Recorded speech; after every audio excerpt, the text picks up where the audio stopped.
lighting.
Yeah.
Judges are ready, the fighters are ready, the boxing world is ready.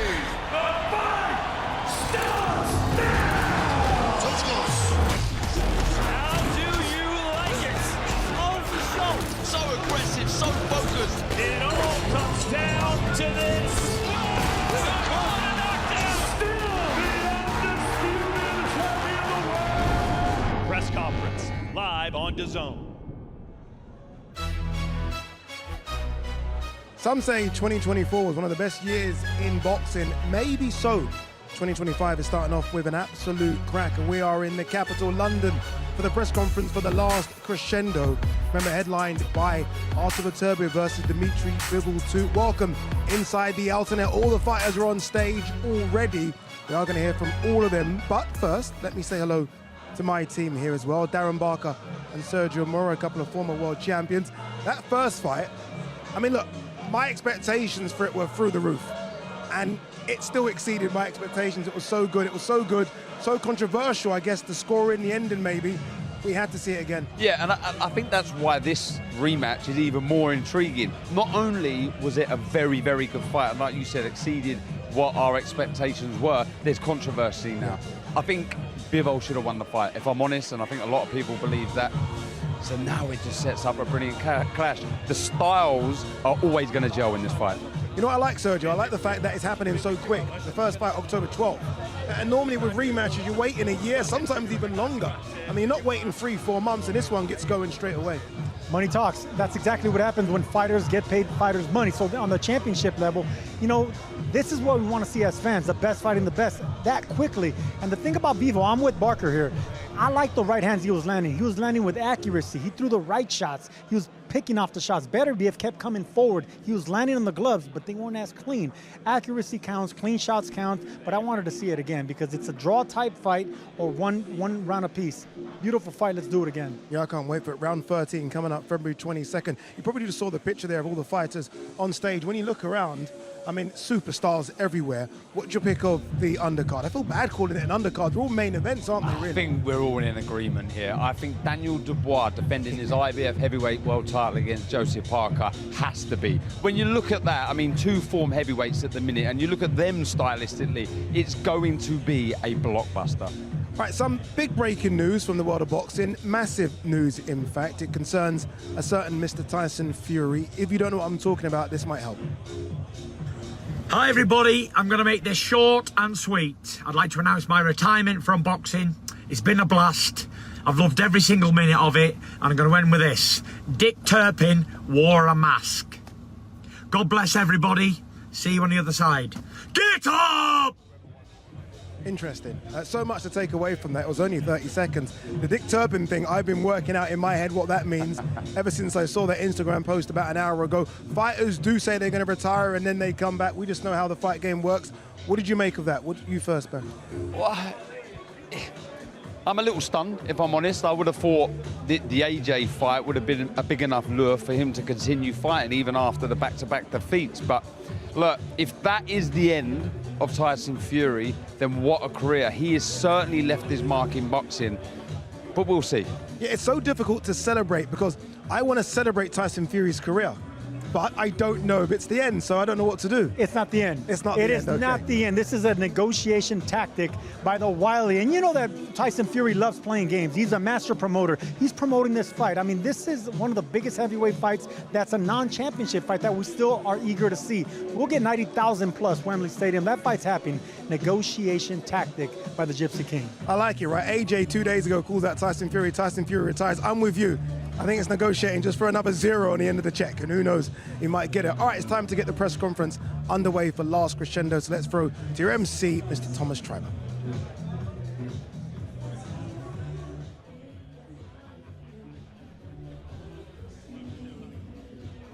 Ladies and gentlemen, welcome to the launch press conference for the Last Crescendo, a great night of World Championship boxing to be held on Saturday, February 22nd, from the Kingdom Arena in Riyadh, Kingdom of Saudi Arabia. We would first like to thank the Kingdom of Saudi Arabia and the custodian of the two holy mosques, King Salman bin Abdulaziz Al Saud, His Royal Highness, the Crown Prince Mohammed bin Salman, and His Excellency, Chairman of the General Entertainment Authority, GIA, Turkey, Ala Sheikh. This great event is being brought to you by Riyadh Season and the General Entertainment Authority, GIA, with Frank Warren for Queensberry Promotions, Eddie Hearn for Matchroom Boxing, Bob Arum for Top Rank Incorporated, Gold Star Promotions, Oscar De La Hoya's Golden Boy Promotions, Warriors Boxing, Boxer, and Sella. Along with their great sponsors, Saudi Tourism Authority, Saudi National Bank, STC, Dr. Suleiman El Habib Medical Group, Saudia Airlines, New Murabba Development Company, Tawuniya, Hunger Station, Lucid Motors, and Al Tanfidi. A big thanks to those great sponsors. It will be shown worldwide and in the UK on DAZN and also in the UK on TNT Sports Box Office. And now, boxing fans, let's welcome our press conference participants. Already seated, Frank Warren, Eddie Hearn, Vadim Kornilov, Brad Jacobs, Spencer Brown, the Golden Boy, Oscar De La Hoya, Ben Shalom, Lennox Lewis, Mohammed Alakel, Ziad Zizo Al-Mayyouf, Bradley Neya, Constantino Nanga, Callum Mundo Smith, Joshua Buatsi, Ajit Kabayel, Jaleh Big Bang Zhang, Hamza Shiraz, Shakur Stevenson, Israel the Dream Madrimov, Virgil Ortiz Jr., Joseph Parker, Triple D Daniel Dynamite Dubois. And now it is my honor to hand the microphone over to International Boxing Hall of Fame ring announcer, Mr. Michael Buffer.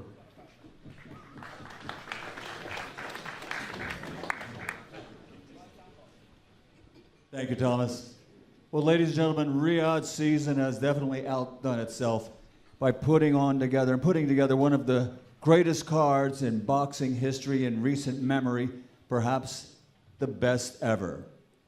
It's the type of evening on February 22nd that boxing fans and broadcasters, pundits, promoters, and fighters dream about. A great evening of boxing. And the cherry on top will be the final contest, the main event, the rematch. Will it be revenge? Will it be validation? It's 12 rounds of boxing for the universally recognized, undisputed light heavyweight championship of the world. Let's bring the challenger and champion to the stage and to their seat. Introducing first, the challenger, an outstanding record, 24 fights, 23 victories, 12 wins by knockout, and that one defeat, and he's seeking revenge. Ladies and gentlemen, please welcome the former undefeated light heavyweight champion of the world, Dimitri Bivol.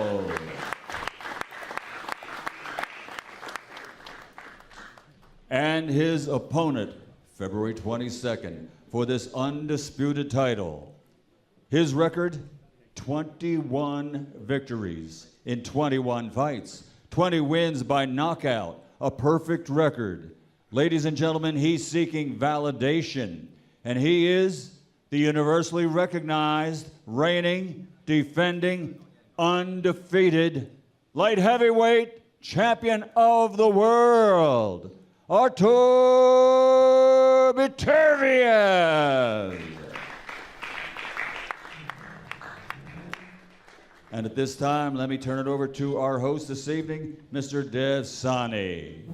Thank you very much, Michael Buffer. By the way, I get those big fight feels whenever Michael Buffer is in town. Also, Thomas Treiber, some brilliant intros there. Can we please get a round of applause for our brilliant MCs today?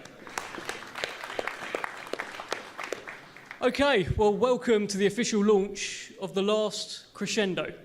Once again, Riyadh plays host to a myriad of mega fights. Once again, there are legacy-defining moments across multiple world title fights. Once again, boxing fans are trawling through the history books, wondering, could this be the best one yet? One thing's for sure, once again, Riyadh season delivers. On February 22nd, we proudly bring you what could be top to bottom, the finest fight card put together in history. We bring you the Last Crescendo. I want to start by one of the men making it all happen, one of the promoters involved, Hall of Fame boxing promoter, Frank Warren. And Frank, every time a Riyadh season show is announced, everyone's like, wow, best one yet. I want to get your thoughts and also get your thoughts on some of the Queensberry fighters involved. So many important fights there. Daniel Dubois, Joe Parker, Hamza Shiraz and Gilles Big Bang Zhang. Give us your thoughts, please, Frank. Well, it is a great pleasure to be here again at the press conference announcing these, and we thank everybody that's involved in making this happen. King Salman bin Abdulaziz, Crown Prince Mohammed bin Salman, His Excellency Turki Al-Sheikh, Chairman of the GA, and Sella, who we work with. We're starting 2025 with a huge fight, as you just said, card, as you just said, is probably the biggest one, certainly I can think of in many years, if indeed not the biggest one at all, on February the 22nd. I mean, every fight on this card is just an amazing fight. They're well matched, they're 50-50 fights. The main event, it was a brilliant fight last time. Connoisseurs of boxing will love it.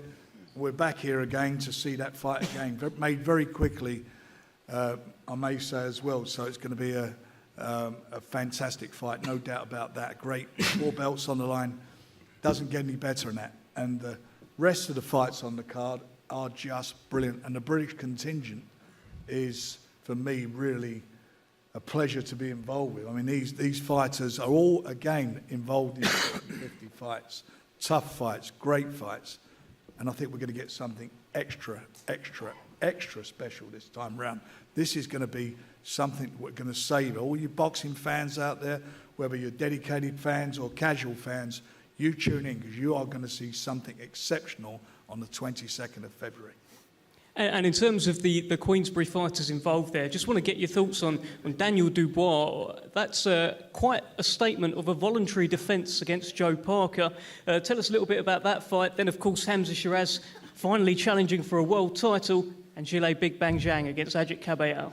But, you know, Ring Magazine's Knockout Artist of the Year. That's what he was.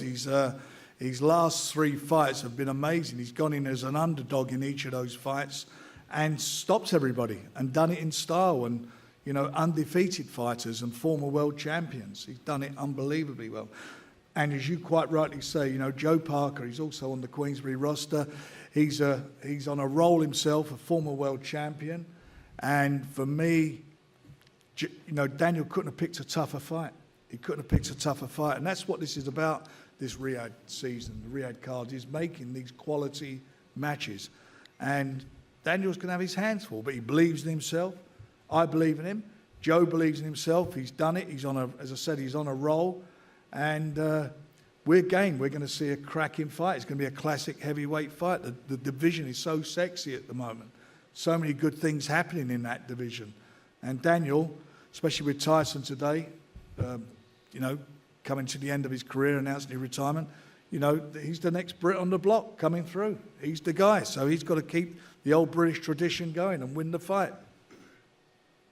Great stuff, Frank. I'll come back to you when we speak to Hamza and Ajit Kabayel and Big Bang Zhang. Let me bring in Spencer Brown.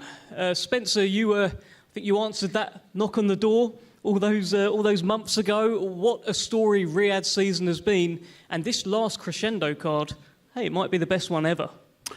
It's definitely the best card I've ever seen, and I've watched many cards and many fights and many shows, and this for me is just quality right the way through.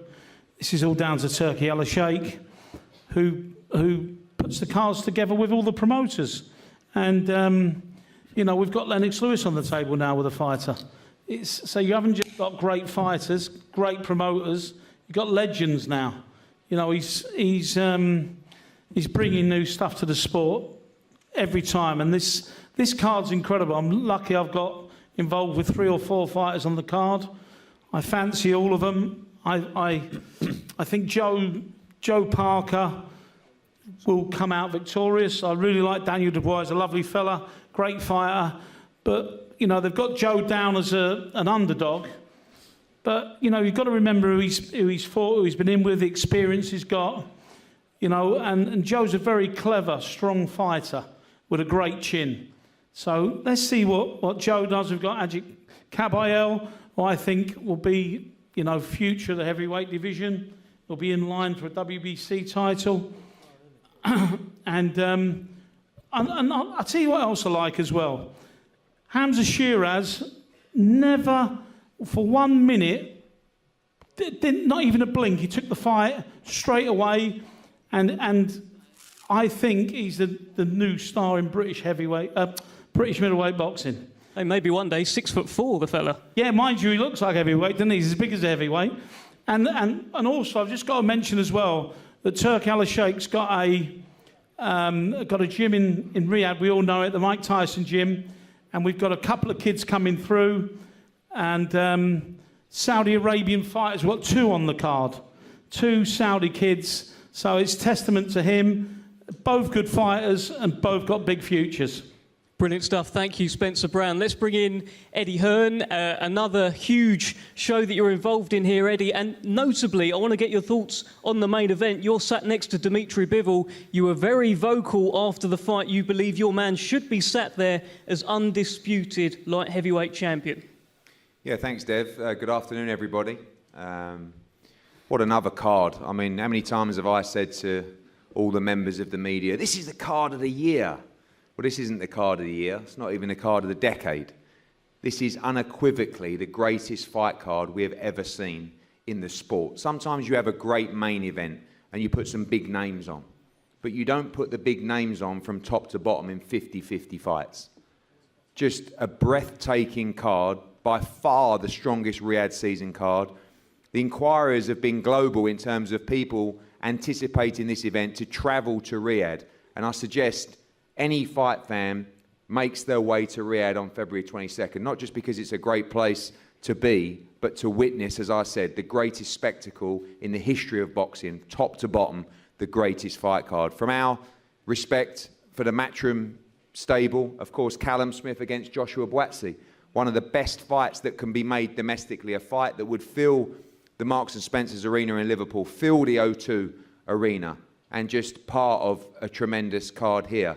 You got the 2 Matchroom v Golden Boy matchups. Israel Madrimov, who lost a very close decision to Terence Crawford recently against Virgil Ortiz. I think arguably the best fight that can get made at 154 pound. And what about Shakur Stevenson against Floyd Schofield? Shakur Stevenson is the future of boxing. Already for me a pound for pound star. This man is 27 years old. He's a 3-division world champion. And he is a phenomenal, phenomenal fighter. And of course, the main event, Dimitri Bivol against Artur Beterbiev. We were all lucky to be there. Probably one of the best fights I've seen up close. 2 of the greatest fighters of our generation. And for me, in a close fight, the man to my left should be sitting here as undisputed champion right now. When we got in that ring, I believe both teams knew there was only one winner in that fight. And now it's time to put it right on February 22nd. Respect to both. Respect to Turki Al-Sheikh for making this fight happen again. The undisputed light heavyweight championship of the world. One of the best fights in the sport on the greatest card in the history of sport. February 22nd in Riyadh. Don't miss it. Thank you, Eddie. Well, let's start working these tables. Plenty of people to speak to here today. Young Mohammed Alakal, I mean, you've just heard people talk about how this is the greatest fight card in history, Mohammed. You made your pro debut on the Beterbiev-Bivol first fight. Here you are, fight number 3. I mean, this is incredible. What a career you are having so far, young man. Give us your thoughts. Yeah, I'm humbled and honored to be fighting this card. I would like to thank His Excellency Turki Al-Sheikh for making me part of this event. And yeah, you know, keep improving, working hard, and yeah, sky's the limit. You scored a lovely knockdown last time out when I saw you. I think that was on the Fury Usyk show, so big fights every time. What are you expecting on February 22nd? Another great performance, inshallah. Best of luck to you, Muhammad Alakal. Let's speak to another young man. Yeah, let's get a round of applause, actually. Muhammad Alakal. Great stuff, and well led there by Ziad Al-Mayouf. I think we'll probably give you one as well after you've finished talking, now that you've done that. But listen, every time I see you, every time I speak to you, you're always talking about how you just want to fight. You just want to fight. Well, what an opportunity, what a show for you. Yeah, 100%. First of all, I want to kick things off by thanking the custodian of the two holy mosques, King Salman, and His Royal Highness the Crown Prince Mohammed bin Salman, for their trust in me and their faith in me to empower our youth, boxing, and be a flag bearer on such a global stage. I want to thank Chairman of the General Entertainment Authority, His Excellency Turki Al-Sheikh, for just the opportunity once, twice, three, and the unprecedented and everlasting support for taking me under his wings and putting his dream in me to bring a world title to Saudi Arabia, and inshallah I'll do it. Inshallah, we'll do it. Now, and I've said it before and I want to say it again, this is a multi-generational story where every generation we see a power puncher, every generation we see a fast puncher, but it's only multi-generational where you see the history makers, where you see the people who are representing not just a country in the Kingdom of Saudi Arabia, but a whole side of the world, in the Arab world, but such a powerful place like the Kingdom of Saudi Arabia, not just carrying our dreams, our hopes, or our pressures, but the pressures of millions on our back. And me and Muhammad are doing that on this card. And I'm so proud to see another Saudi fighter here today, and I'm so proud to see that two of us are on this card, and one day you'll see a table full of us, and another day you'll see a whole card full of Saudi fighters, and I am not going to stop until I see that. I've always said this is more than just about me. This is bigger than boxing, bigger than life, larger than life, as they say, and this is why Zizo is here. You know, for all Saudi fighters, have no fear, because Zizo is here, and I want to see you all, you know, shine. I love that. Love that. Have no fear, because Zizo is here. Thank you very much, Ziad Al-Mayouf. Well, listen, you may notice, in fact, it was announced at the start, there's many legends here. Lennox Lewis is sat up here. He's not making a comeback, I don't think. Don't call it a comeback, but Lennox Lewis, we're so happy to be in your company, working alongside Constantino Nanga. So tell us about this. Tell us about your man who's fighting on February 22nd. Well, we actually met a couple months ago, and I went to training camp, and you know, I seen the potential in Constantine, and I figured that you know, he wanted me to help him. And what did you want me to do? Be an advisor in his career, and that's what I am, an advisor right now. And Lennox, you strike me as the sort of guy, you wouldn't just waste your time with anyone. Why is this guy special? He's special. You know, I spent some time in the gym with him, and I found that, you know, he's got a lot of heart, and, you know, you need the heart, and he wants to be a champion. I've seen that in him as well, and I'm gonna help him do that, reach his success. Since I've got you, Lennox, and we'll speak to Constantino and Brad Ray very shortly, but since I've got you, I can't ignore that, you know, there's a World Heavyweight Championship fight here, Daniel Dubois against Joseph Parker. What are you thinking about that one? I think it's going to be a great fight. I think the whole card is great. You're going to be, Frank Warren was right. There are a lot of 50-50 fights here, so it's a great fight for the fans. Can I push you for a prediction?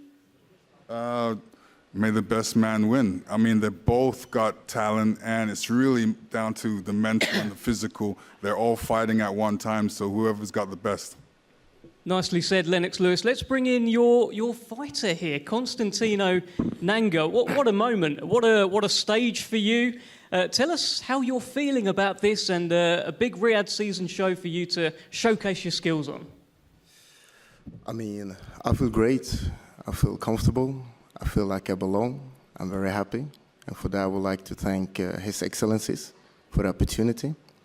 And to the left of me, I got a legend, but also a good advisor. Obviously, I have made the road to become an undisputed champion, to become a legend in the sport. So I think with his advice and following his road, I could be successful. I see myself as the champion. Well, let's bring in your opponent, Brad Raya. Brad, up at light heavyweight now, and you've got a man here in Constantino Nanga, backed by Lennox Lewis. What's going on? What are you thinking about this fight? Yeah, you know, I'm just grateful for this opportunity to be here. I feel like I've won some kind of competition being sat up here with everyone. But you know, I'm not here to make the numbers up. You know, I've been rebuilding myself over the past 2 years, fighting on the small hall circuit.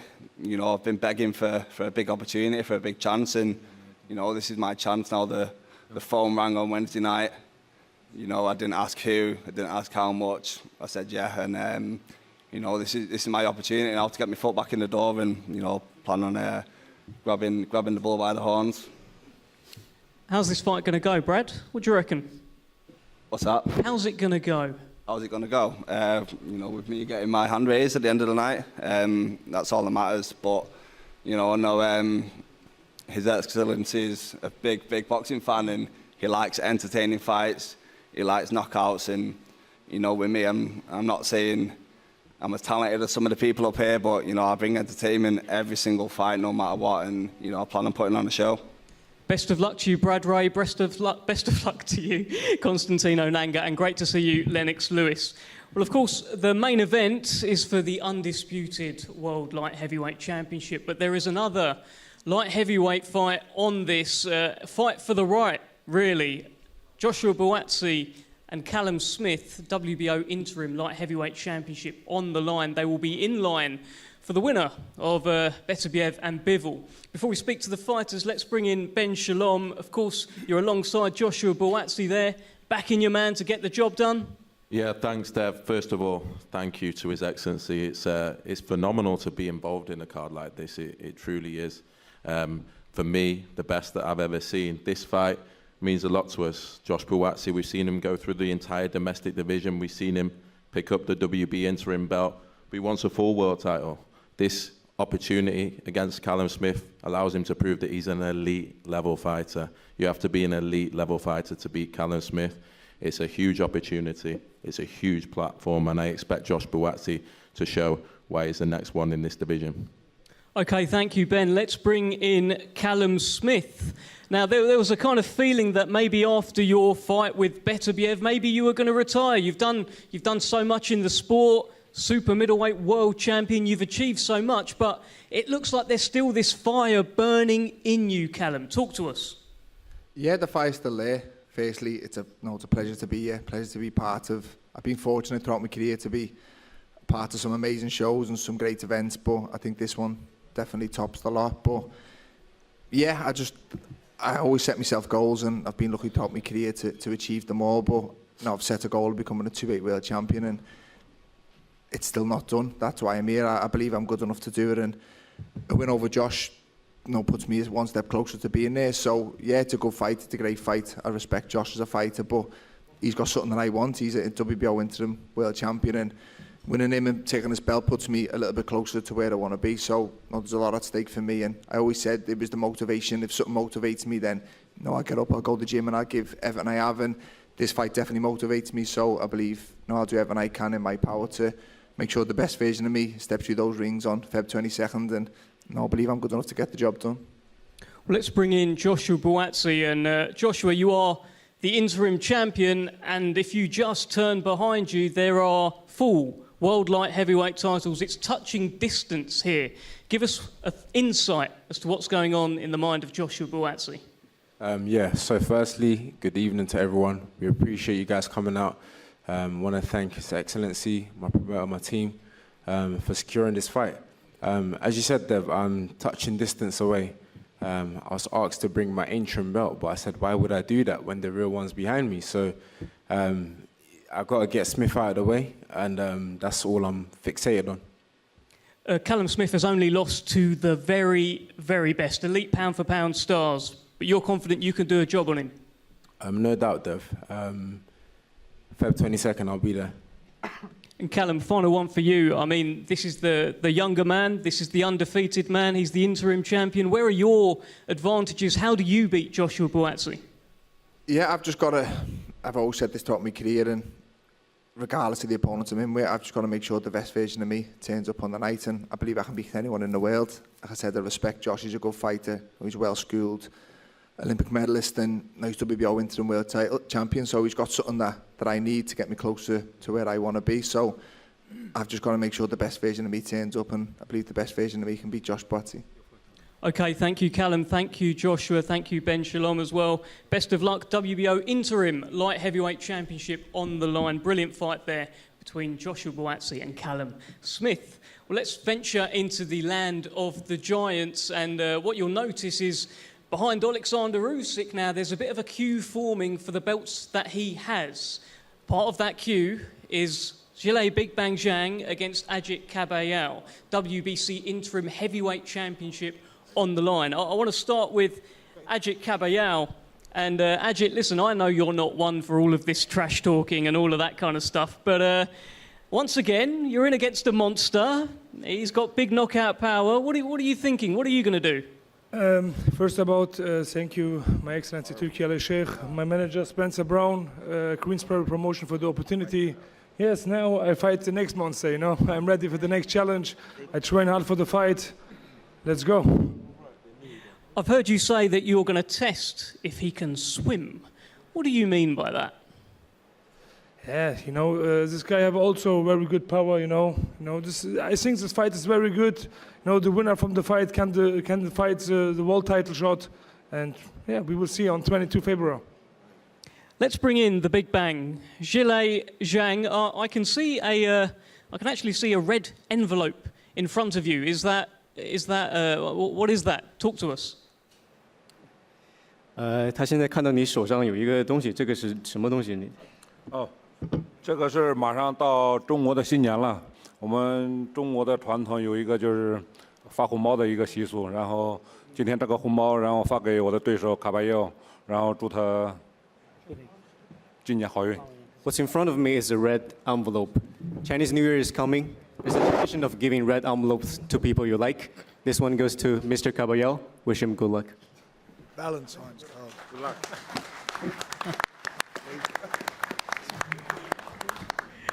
I don't know, Ajit, would you like to open it? Frank just said it's a Valentine's card. I don't know. You tell us. Could you open it and show us?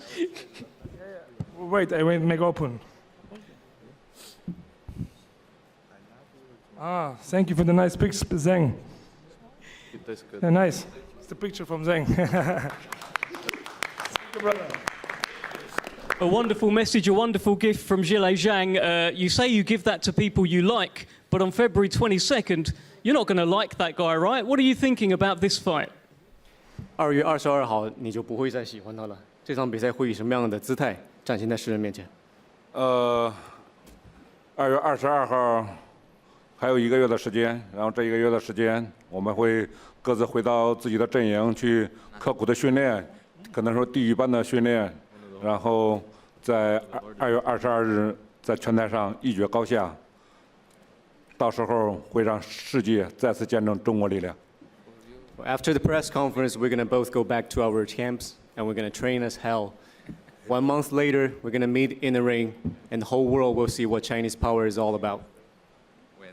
Final thing for you, Zhilei. I believe it's going to be Year of the Snake by the time this fight comes around. Does Zhilei Zhang have the venom to become a world champion this year?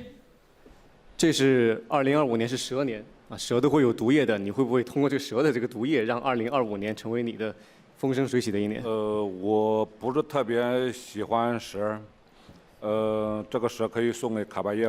我想我是一只老鹰，因为老鹰喜欢抓到猎物之后，然后飞到高空，然后把它摔下来。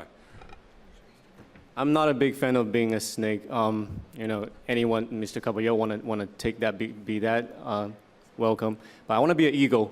When the eagle sees a prey, it's going to grab it in the air and just drop it. Thank you very much, Zhilei Zhang. Ajit, I just wonder if you've got a response. He's going to be an eagle and grab you out of the air. What are your thoughts on that? I say, you will see, inshallah. Everything what you make Allah, you know. You can talk, it's no problem, you know. Monsters not fighting, only the hand fighting. Great stuff. Thank you, Ajit Kabayal. Thank you, Jile Big Bang Zhang. Thank you, Kurt Lee, as well, for the translations. Brilliant stuff. Well, let's move to the middleweight division, where we've got a fantastic fight. WBC Middleweight Championship on the line. The champion, Carlos Adames, who unfortunately can't be with us today, takes on what could be the star of the division right now, certainly an emerging star in Hamza Shiraz, who's making quite some noise in Riyadh season. And Hamza, this is what you've wanted. This is the world title fight. What are you thinking? Yeah, first and foremost, I'd like to thank the Almighty Allah for allowing us all to be here today. I'd like to thank His Excellency for, continuously giving me the platforms. I'd like to thank Gold Star, Spencer for, all their support. And yeah, Dev, this is the opportunity. I've said it before and I'll say it again. If I'm not ready now, I don't think I'll ever be ready. Ever since 8 years old, being that young kid who always wanted to win that gold and green belt, February 22nd. It's a hard task. I'm under no illusion of what I got in front of me, but I believe that I'm going to do the business, and come February 22nd, you'll have a new WBC middleweight champion of the world, inshallah. You handed out the award at the Ring Magazine Awards the other night for the knockout of the year. For this year, could it be a Hamza Shiraz winning the award rather than handing it out? Could that be against Carlos Adames? Yeah, hopefully, because I don't want to keep handing them out. Do you know what I mean? I'd like to win a few. But yeah, all I've got to do is keep working hard, keep doing my thing. I've always said it. Once I get the opportunities, once I get the platforms, I'll deliver. Final one to you, Hamza. I know Artur Beterbiev is actually someone you look up to. You looked up to Anthony Joshua as well, and you're sharing bills with these guys that you look up to. How does that feel? Yeah, it's a pinch myself moment. Do you know what I mean? These are fighters growing up. You kind of keep watching, you kind of learn things off, and then the next thing you know, you're sitting on the table with them live in the flesh, and you're getting advice off them as well. So I'll always remain humble, and I'll always remain blessed, to say the least, Dev. Thank you very much, Hamza Shiraz. Best of luck to you February 22nd, challenging for the WBC World Middleweight Championship. Well, let's bring in another promoter who was a Hall of Fame fighter, one of the greatest fighters of all time, in Oscar De La Hoya. And Oscar, very much on promoting duty. You've got two brilliant unbeaten fighters in action on February 22nd. Floyd Schofield taking on Shakur Stevenson, and Virgil Ortiz against Israel Madrimov. That's throwing these guys right in the deep end, right? Yeah, it is. It is, and I always think like a fighter first, and to be great, you have to fight great fighters. You have to fight the very best. Given said that, I wanna thank all the fighters here first, and they do deserve a round of applause, because for making these types of fights, putting these fights together. There's one thing about getting promoters in one room. There's one thing about getting promoters to work together, but to get every single fighter here to agree to these types of fights, on paper, these are 50-50 fights. I mean, Shakur Stevenson, he's one of the best fighters on the planet, facing one of the top fighters coming up on the planet. So that shows you greatness. He wants to be great. He wants to be the very best. Virgil Ortiz, once again, is proving that he is the very best. Fighting Madrimov after fighting Boacek, I mean, who does that? So every single fighter here, congratulations for having the courage and for having the cojones to take these types of fights. Final one to you, Oscar. It's also a little glimpse of a Golden Boy versus Matchroom going on here. A couple of Eddie Hearn fighters, couple of Oscar fighters. You must really want to win, right? Absolutely. Look, we as promoters always want our fighters to win.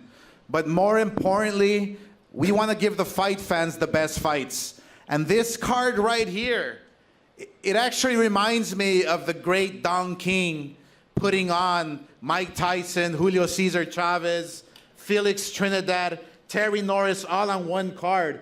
This is what we're living today, thanks to Turki Al-Sheikh, thanks to Eddie Hearn, thanks to everyone here involved. It's just phenomenal. It's incredible what's happening to boxing. We must enjoy it. We must take advantage of it, because boxing is back. Very much so. Nicely said, Oscar De La Hoya. Floyd Schofield, unfortunately, isn't here today, but the champion, Shakur Stevenson, the unbeaten WBC World Lightweight Champion, is here. And Shakur, I mean, this guy, Floyd Schofield, he's been calling you out. Not a lot of people call you out, but he has. Has he made a bit of a mistake? Yeah, he definitely made a mistake. He's a good young fighter, hungry fighter, but I hope he still take the fight. I mean, I'm kind of worried because he's not here. I was kind of excited to see him. Do you have a message for him? Because I'm sure he'll be watching somewhere.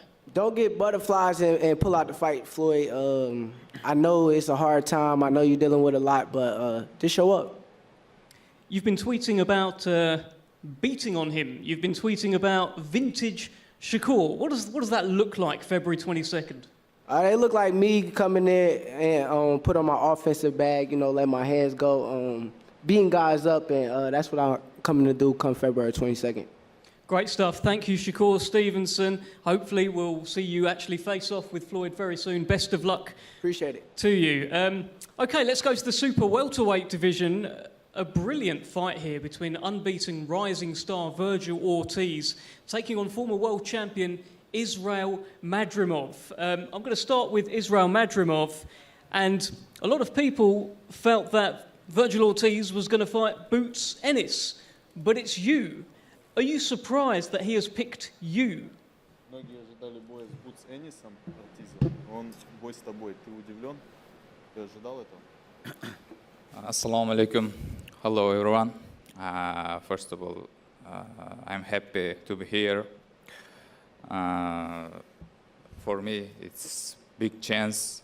Thank you, His Excellency Turki Al Sheikh, my promotion, Mushroom Boxing and World of Boxing.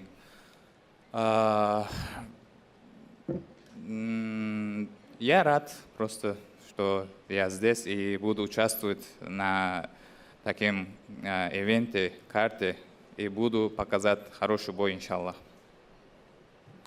I'm just happy to be here, and it's a huge event, huge card, and I'm looking forward to it. Will try to do my best in this fight. It's one of the most important fights in my life. And finally, he is a young, hungry fighter. How do you plan on dealing with him on February 22nd? Какие планы? Как ты хочешь его побеждать? Он молодой, сильный боец. I want to show great fight, all boxing fans, and show, inshallah, my skill. Thank you very much. Thank you very much, Israel Madrimov. Let's bring in Virgil Ortiz. Virgil, I was on your Instagram the other day, and you said you want all the smoke against all the best fighters in the world. And Virgil, it sounds like Israel Madrimov has a lot of smoke, and he's one of the best fighters in the world. You looking forward to this challenge? Oh yeah, of course. You know, I welcome any challenge. First of all, thank Turki Al Sheikh, my golden boy promoter himself right here. My dad, my team. I'm very grateful to be on this card, the Last Crescendo. I don't even know what that means. I'm gonna have to Google that after this. But yeah, I'm very honored to be on here, and we want to fight the best. I don't care who it is. You know, we went from Bohachuk. We were gonna fight Boots. That fell through. Now we're fighting Madrimov.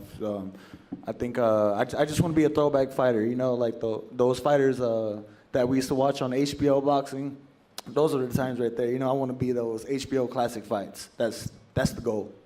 Well, you were in a classic fight last time out. It was a Ring Magazine Fight of the Year nominee against Sergey Bohachuk. Do you think this is another classic fight, or can you actually just get him out of there pretty quick? What do you think? No, this is going to be a classic fight for sure. You know, I feel like this fight has the potential to steal the night, and I'm very excited for it. I'm very motivated. You know, Madrimov is an elite fighter, and I'm excited to share the ring with him.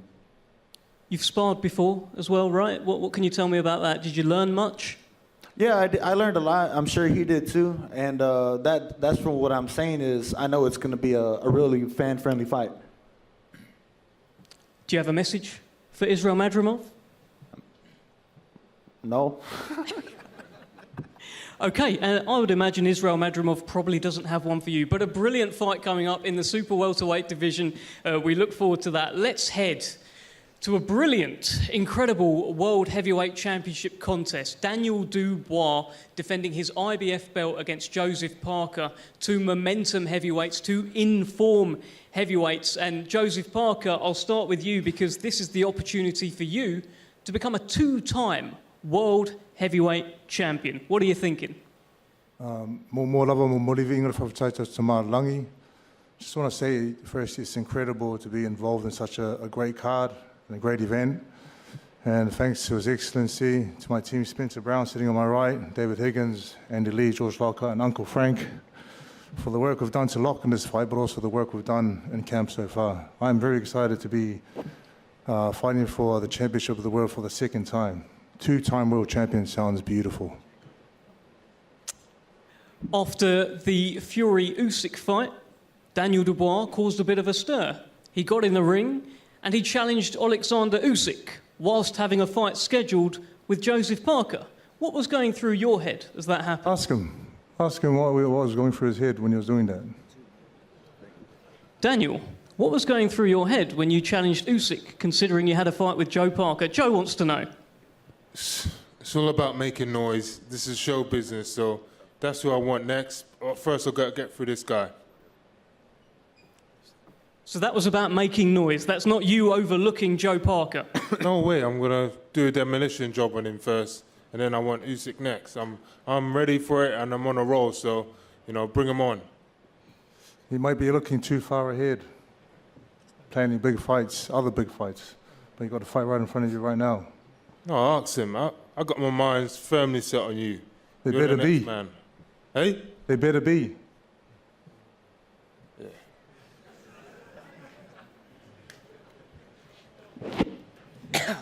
Why do you beat Joe Parker? Why? I'm just on a roll. I feel like, you know, I'll be just too much for him, too strong, too fast. Everything he does, I'm going to do better. And, yeah, I'm confident, man. I ain't got to say too much. I don't do too much talking. So, you know, just let the fans tune in. It's going to be a great fight. Listen, I've been boxing for a while, and I feel like I've only just begun now. I feel like I've got everything right now, and you're in for a treat. Good. I'll teach you a few things in there, you know. If you just started, I'll teach you a few lessons, some new skills. Looking forward to it. I'm ready to go. Looking forward to it, Div. Hey? Looking forward to it. Bring it on. Daniel, just while I've got you, because you are talking a bit, let me ask you this. You've said you're not buying the nice guy act of Joe Parker. Do you think he's trying to lure you into a bit of a false security? What's going on? Well, he's always been like that, isn't it? A nice guy act. But I know once the bell goes, we're going to try and take each other's heads off. So, you know, I'm just in my bubble, my own circle. Joe? Listen, I like it that he's full of confidence. He's sky high at the moment, but it's all going to stop on the 22nd of February. Thank you very much. Good chat. Final thing, actually, Joe Parker. Do you have a message for Daniel Dubois? Let's go.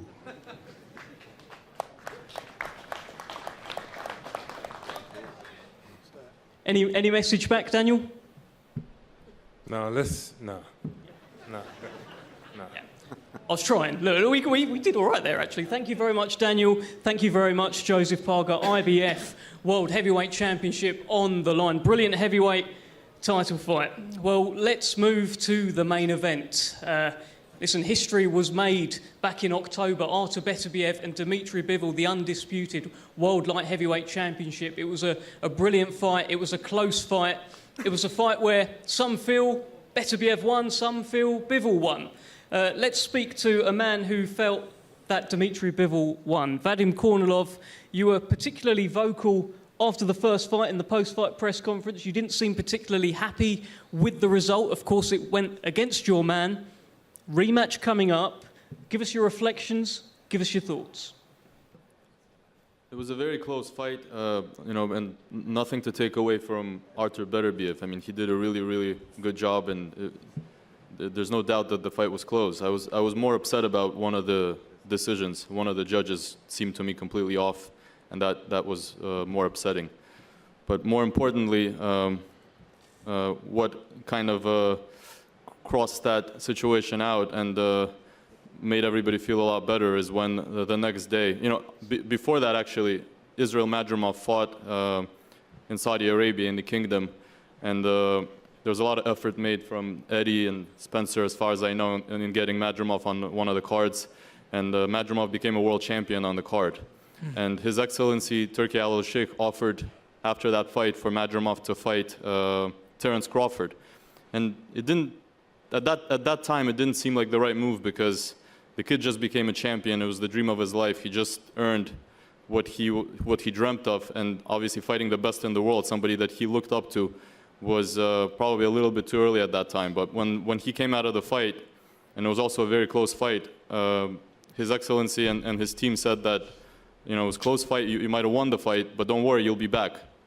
And he was supposed to fight, I think, 2 months after that, on the Fury Usyk card.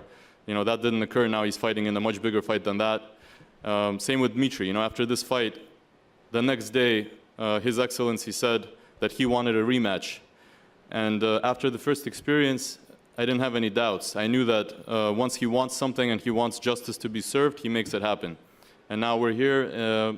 It doesn't matter anymore what happened in that fight on October 12th. It doesn't matter what the judges did, because now is an opportunity for every boxer to make a point and prove that they're the undisputed champion in the light heavyweight division.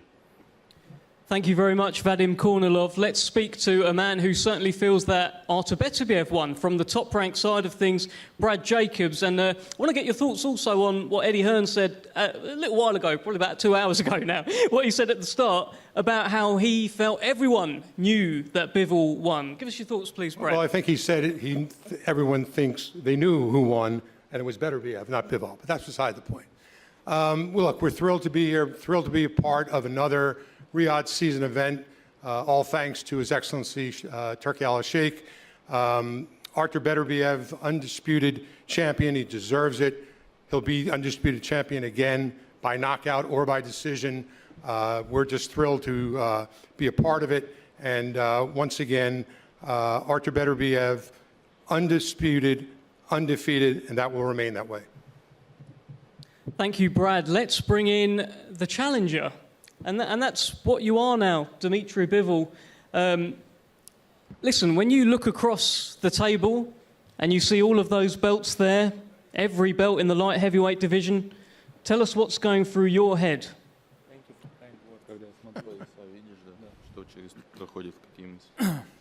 First of all, hello everybody. And I want to say thank you to Turki Al-Sheikh for making this fight happen again. And this is good chance for me. And I know people like first fight and they want to see second fight. And also I want to make second fight. And I want to be winner of this fight. What about belts now, which I could see?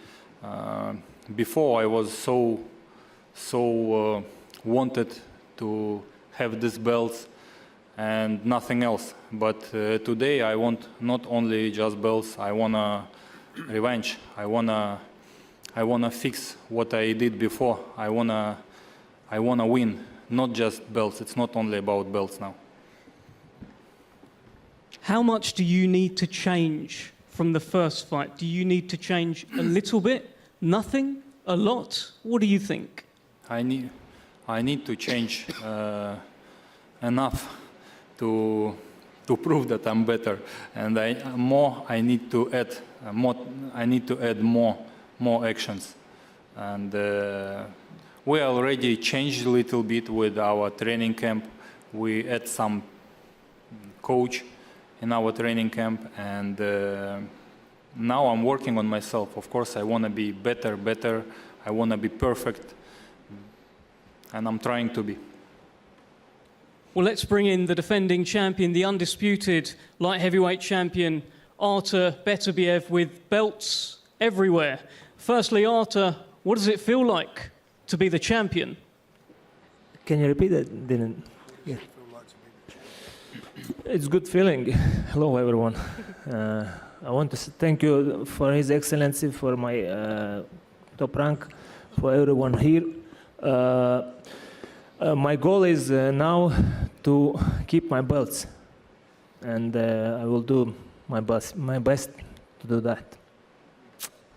Dmitry Bivol says he wants revenge. What do you think when you hear that? we have revenge.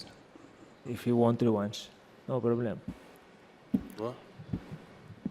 How different do you need to be on February 22nd? Do you need to be much better, a little better, or the same? What do you think? For enough better to win. Just to enough to win, you know. I don't know how is it, like high, small, big, medium. I don't know yet, but enough to win, you know. You usually knock everyone out. No one usually hears the final bell, but he did. Why?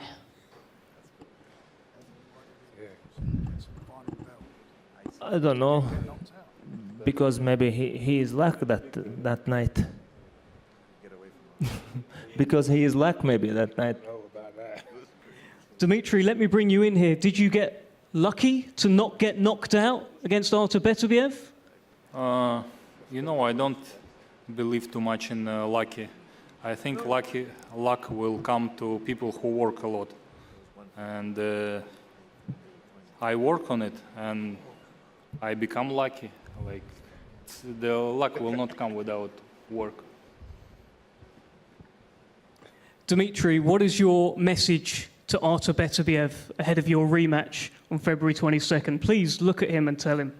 I don't have any messages. I'm not a postman. You know, I'm an athlete. I will come to the ring and we will talk by actions. It's a pretty good line, that. Artur Beterbiev, do you have a message for Dmitry Bivol? You mean I'm postman? No. I think 22nd February we're gonna see good fight. And my message is be ready. That's it. Nothing more. Thank you very much, Artur Beterbiev. Thank you, Dmitry Bivol. Thank you to everyone at this top table, these two top tables. And speaking about postmen, really, Riyadh season is the one that keeps on delivering and does so again February 22nd. We're going to get some face-offs here down the front. Thank you.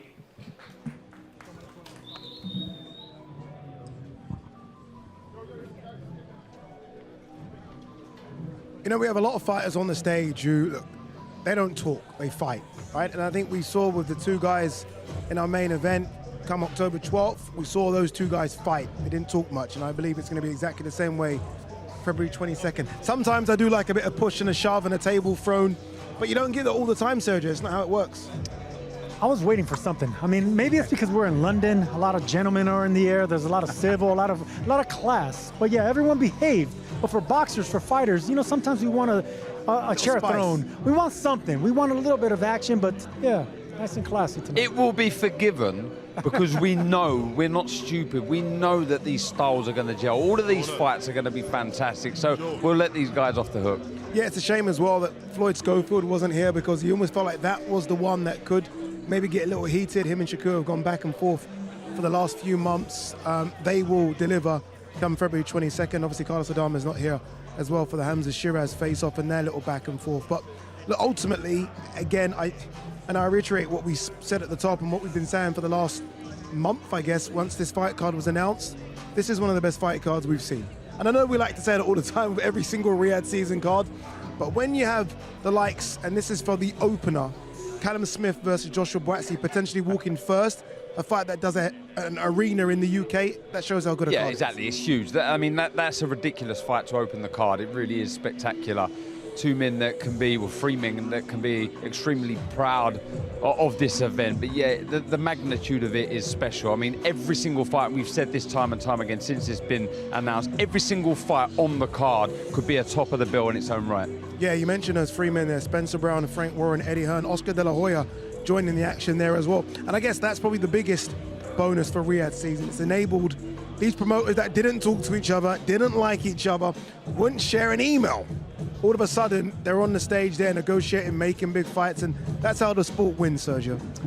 That's, you know, fighters are prize fighters, but promoters are prize promoters as well. Everyone's going to get paid. Everyone needs to make a big show. So the bigger the show, the bigger the event, that's what fans are waiting for. So yes, it's great all in all. And look, the boxers just want the platform. They got the platform.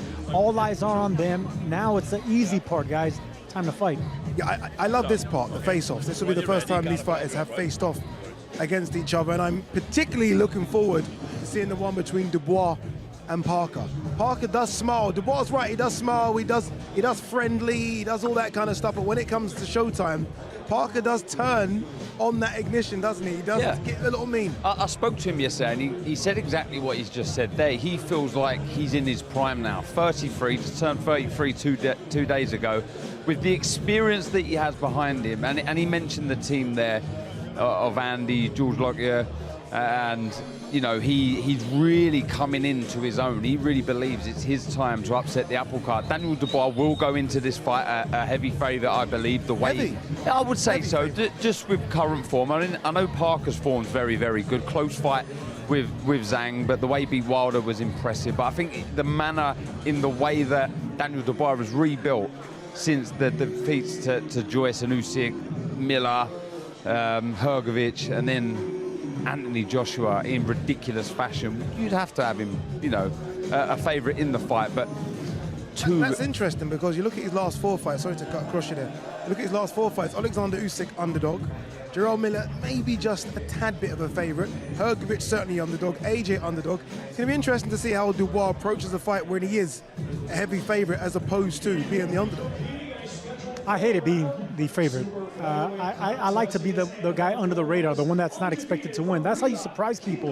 I think Joseph Parker is similar in that way, but he's not the type to talk. But since he's had so much success, like Darren said, with the heavyweights, especially, you know, when he hasn't really been stopped. Joe Joyce is the only one to stop him, but that's a big monster in front of him. So he's prepared for monsters. He's prepared for this moment.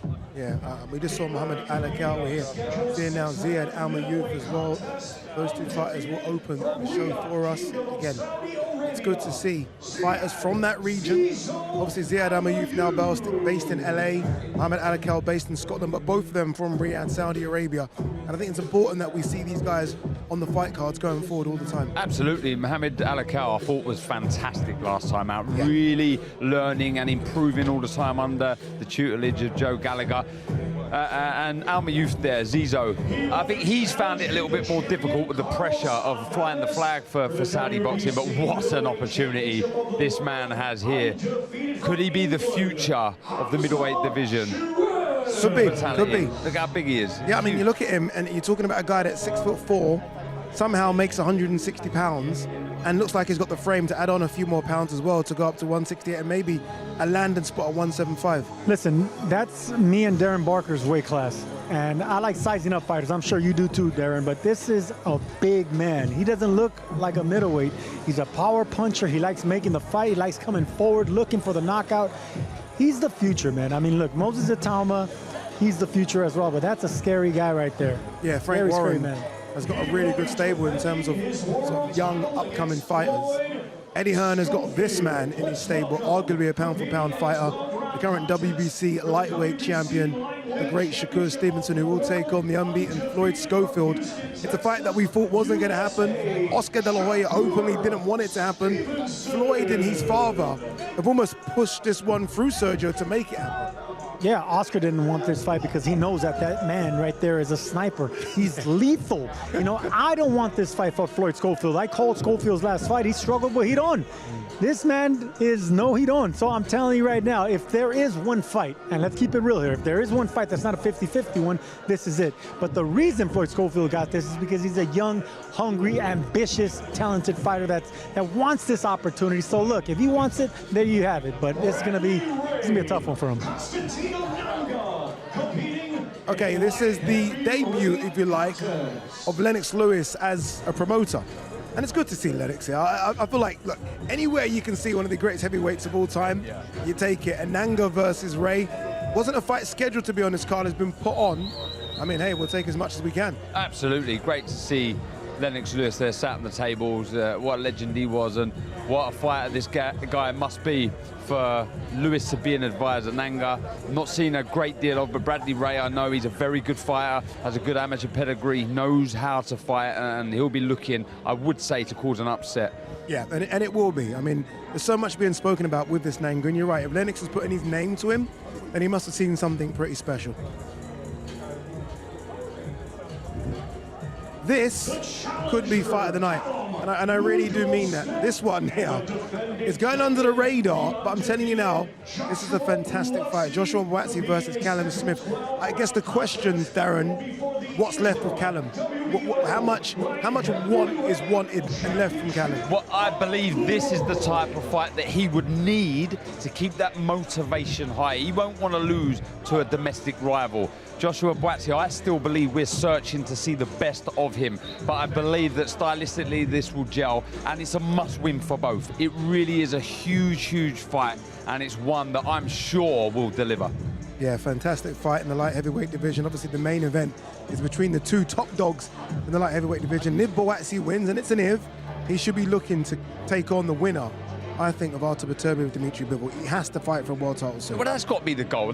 For any light heavyweight who's around the sort of level of Joshua Buatsi and Callum Smith, to fight the #1 in the division. All right, here is the 300-pound Zhilei Zhang. And I think one of the dark horses in the heavyweight division, Agit Kabayel, coming off that really good win against Frank Sanchez. Before that, Arslanbek Makhmudov. By the way, Kabayel isn't small. Zhang's just a giant. And I love this fight. I think this is a great fight. Kabayel's an excellent body punch, and I think that's going to be the key in this fight, to get on the inside of that big monster southpaw in Zhang. So if you can touch him downstairs, Zhang is not the fastest with his hands. He's not the fastest with his feet. He's right in front of you. Dig that body down, see how he reacts, and maybe you can come over the top with something big and knock out the big bang. But this is going to be something special. Tempo and work rate is the nemesis of Zhilei Zhang. And he's busy, Agit Kabayel, when he wants to be, and that could be the difference in this fight. Could be.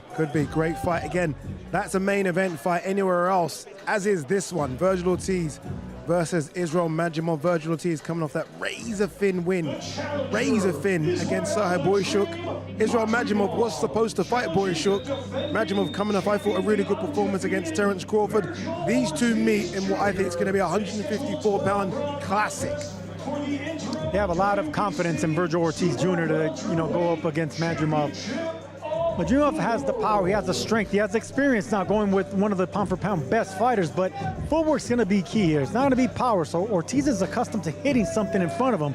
I don't think Madrimov's going to be there to be hit. He's going to need more than just power and size to beat someone like Israel Madrimov. Who's the favorite in this fight? Oh, do you know what? I'd probably say Madrimov. Yeah, I think his stock has risen in defeat to one of the pound-for-pound greats in Terence Crawford. It was a very close fight, and I think the belief he'll take from that fight will be leaps and bounds of the fight he was then. Credit to Virgil Ortiz going from Boychuk to Madrimov, back to back. I mean, you got to credit it. And this guy, talking about back to back, I mean, Daniel Dubois is one of those, I have gloves, I will fight. I said this face-off would deliver, and it is delivering, ladies and gentlemen. Look at this. This is two fighters that truly believe in themselves. The form of both of these men, it is two of the best out there, regardless of the heavyweight division. They're on fire at the minute. The belief comes with experience. Both these men have tasted defeat. They both came back from defeat, and momentum. So experience and momentum is in both their favor. Joseph Parker going through Zhilei Zhang, going through Deontay Wilder, and of course that man right there, that momentum is flawless. That's the pick-em right there. This is the 50-50 fight. That's a great fight, it really is, and that face-off. I mean, we could have gone on 10 more seconds. Look, Dubois, he wants a bit more, Dubois. I love Dubois. He's really grown on me in the last 18 months. He really has. That's a great fight. It's a great fight. Again, that's not the main event, ladies and gentlemen. Still one more to go. Absolutely incredible, this card. I want to remind everybody how very special this event is on February 22nd. We have stars, superstars, Olympic champions, Olympic medalists, World Hall of Fame promoters, future Hall of Fame promoters, future Hall of Fame fighters. It's a great night of boxing. When you just look at those names up there and you think about all these fights that are going to happen in one night, when you hear it, that it's just, you think it's perhaps just PR and publicity, the greatest card ever, it possibly really is the best top to bottom card a fight fan, a promoter, a pundit could ever dream of. So let's go to our face-off for the main event, ladies and gentlemen.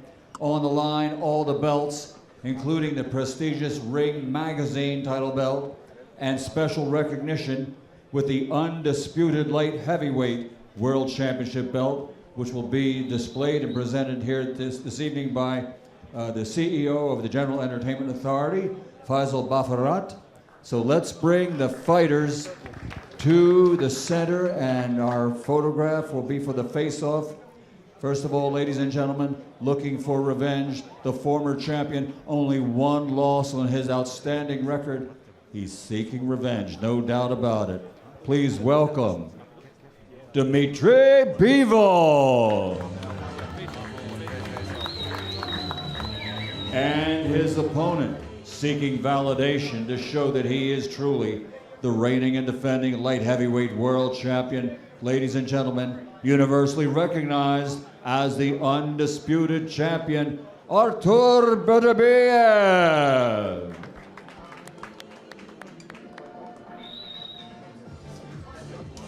Here they are, challenger and champion, the main event on top of a whole stack of main event quality fights, February 22nd.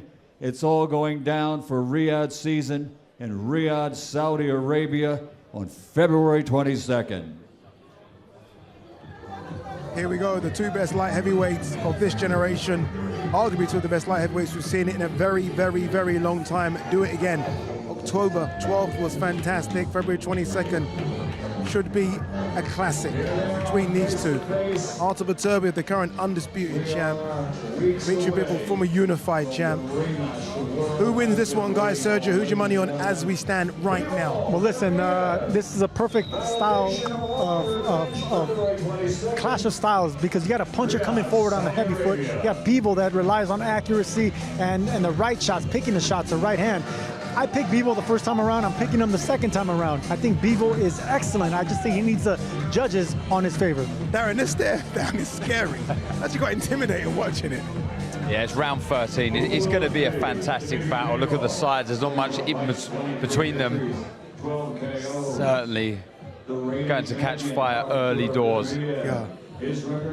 I did the face-off a bit earlier for these two, and at the end, as I always do, I say handshake. 90% of the fighters say, of course, handshake. Both of them refuse the handshake at exactly the same time. Both of them like, nope. I was like, okay, we move on. I think Beterbiev is going to start a lot quicker in this rematch.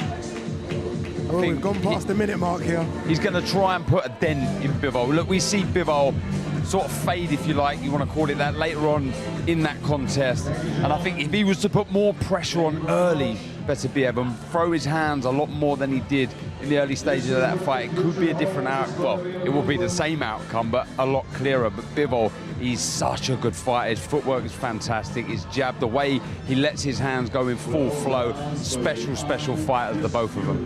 What about the turnaround here? The turnaround's pretty quick, isn't it? They fought October 12th, we're saying February 22nd. I mean, normally top-level fighters are only fighting twice a year, so you give yourself a 6-month break. They're going at it again, very, very quick, Sergio. Who would have preferred the rest here? You know, it wasn't really that a physical fight. That's the thing. Neither of these guys really got beat up.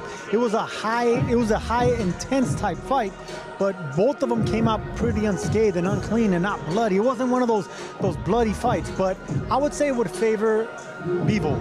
You know, I think he's probably going to learn more about what he could do, like not stay in front of him, not block the punches. He was giving Beterbiev a target by keeping his hands up, and Beterbiev is content just hitting anything, hitting the gloves, your shoulders, your forearms, your biceps. I think if Bivol could use that footwork and move his head and make himself less of a target, that's going to be the difference in this time around.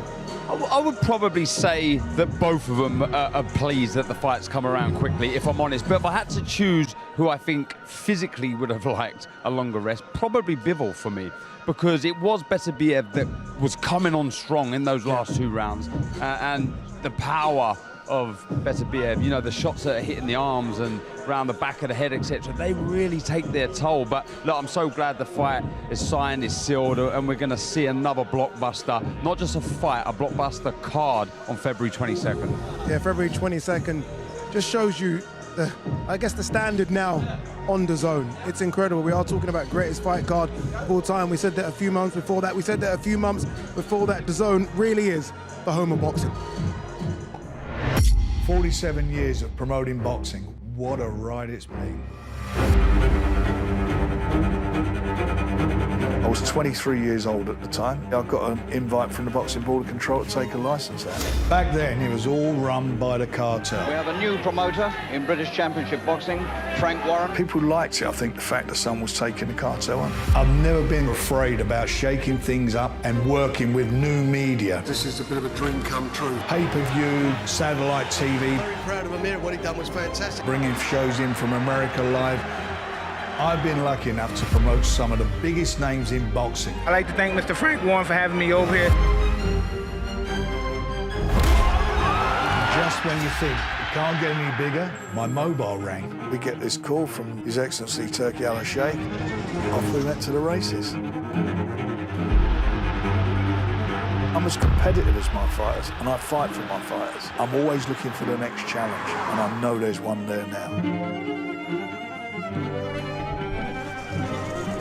Queensbury arrives at the home of boxing, the Zone, multi-year deal, let's go. This is a company that is devoted to boxing. They have a worldwide platform. And for us, that is very, very important to do what Queensbury is doing, to be expanding and building, working together for the betterment of boxing, as I believe it will be.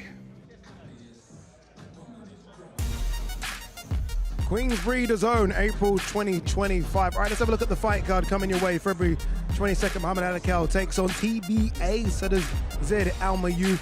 Constantino Manga, now promoted by Lennox Lewis, takes on Bradley Ray. Joshua Boatsi versus Callum Smith. What a fight that is, by the way. Jili Zhang versus Agit Kabayel. 2, I think, top 6, top 7 heavyweights going at each other.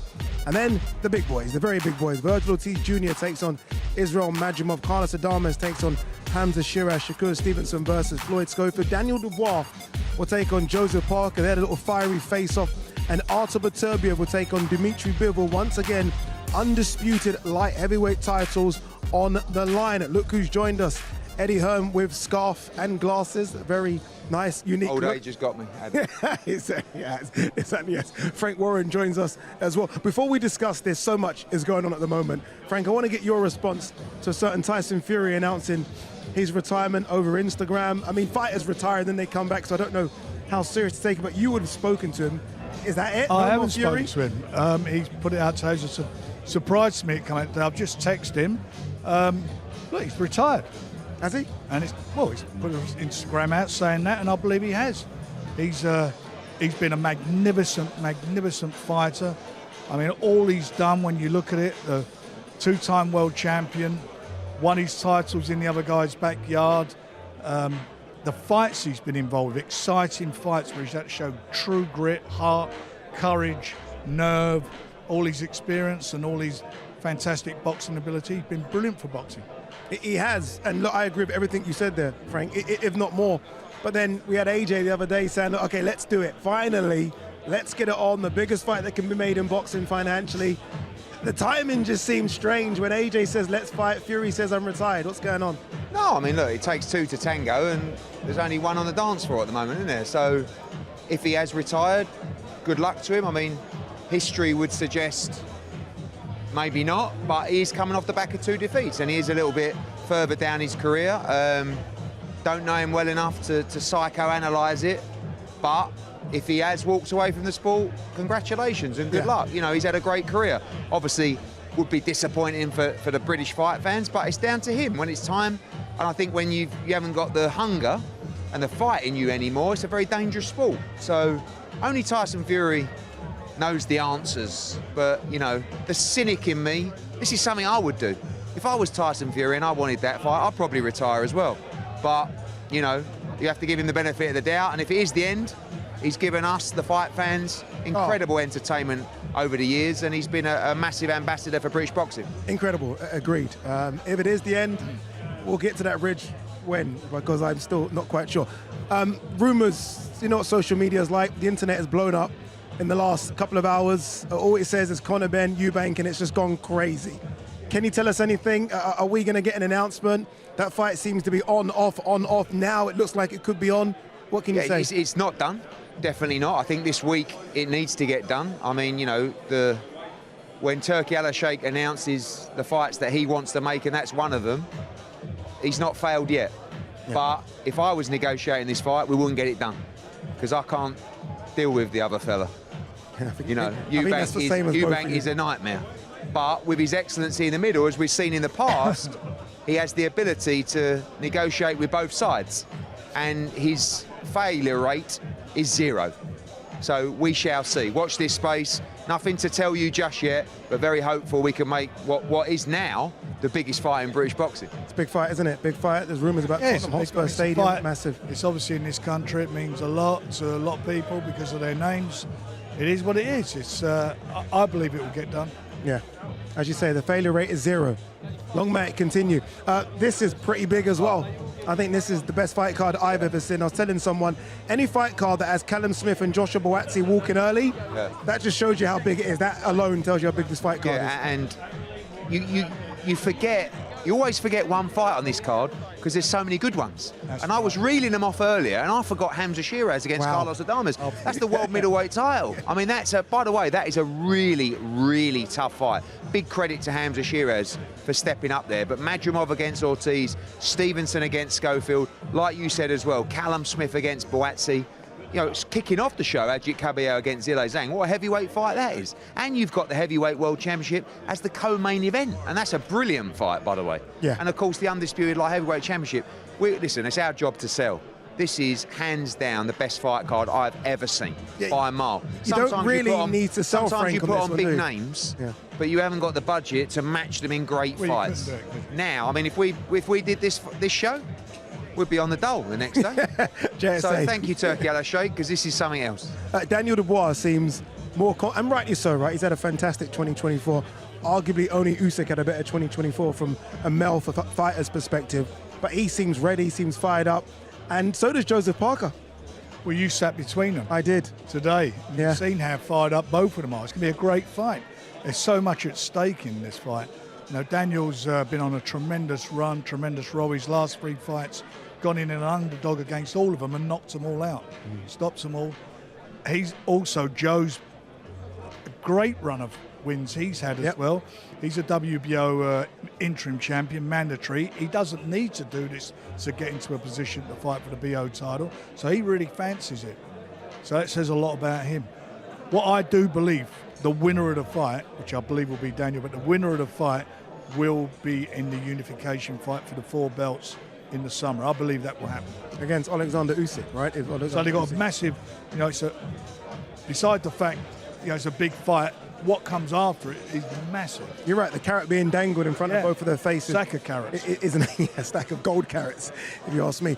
The main event, Artur Beterbiev versus Dimitri Bivol. Dimitri Bivol is your man. Last fight I thought was razor close. Having watched it back, I thought Bivol could have got it.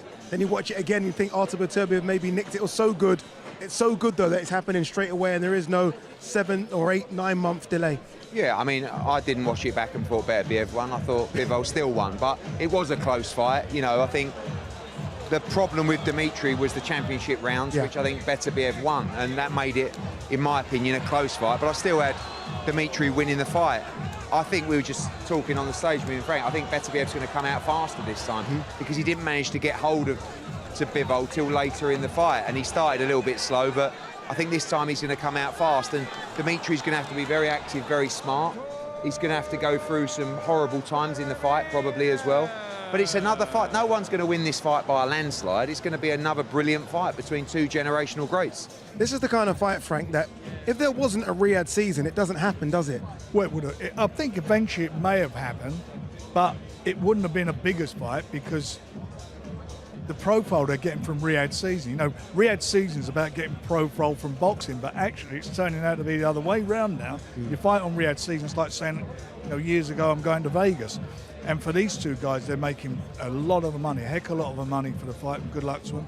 But it's a cracker of a fight. I thought Bivol won the last fight, you know, and I watched it back. It's still a close fight.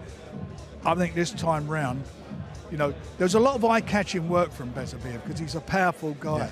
And I think he's going to come out and he's going to try and hunt him down and do it early. That's what I think. So who knows what that leads to? You know, when you start throwing your punches, when you start exposing yourself, and you're open for the counter. But I'll tell you something, it will be a cracker. I think it'll be a better fight this time than it was last time. Well, that's going to be very good because it was one of my fights of the year. All right, final one. Both of you can jump in on this one. Canelo Crawford. Canelo was here. I seen pictures with His Excellency in Crawford. Are we getting that one in 2025 at 168 pounds? Eddie? I don't see a lot of options for Canelo, if I'm honest. Like, I don't think Canelo really wants the fight.